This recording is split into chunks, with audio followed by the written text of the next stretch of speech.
This little creature was not even 2 years old, yet it was whipped 50 times every single day. I saw fear in his eyes whenever a human approached him. From early childhood, he had known nothing but pain, but I understood. Behind that frightened gaze hid something fierce and powerful. If trained, he could become a deadly weapon. When I picked up the whip, I felt his body tremble. He thought it was the end, but my hand froze in midair. I lowered the whip. In silence, I cut a slice of pear and held it out to him. It was the first sweet thing he had ever tasted in his life.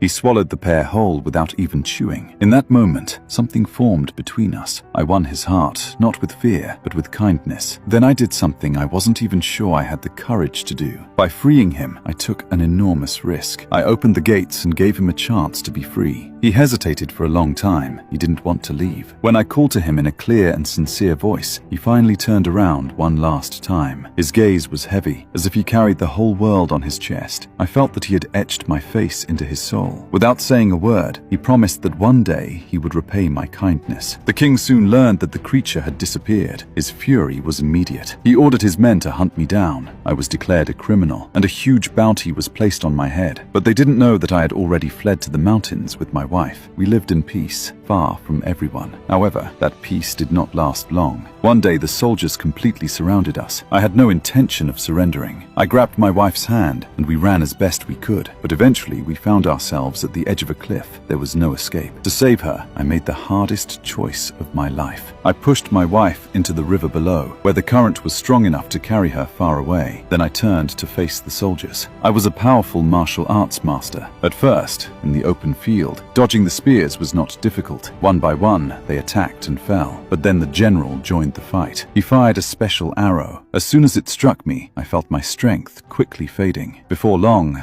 they overpowered me. They sealed me inside a coffin. The plan was to take me back to the palace, where my fate would be decided. And the film is called Kung Fu Monster.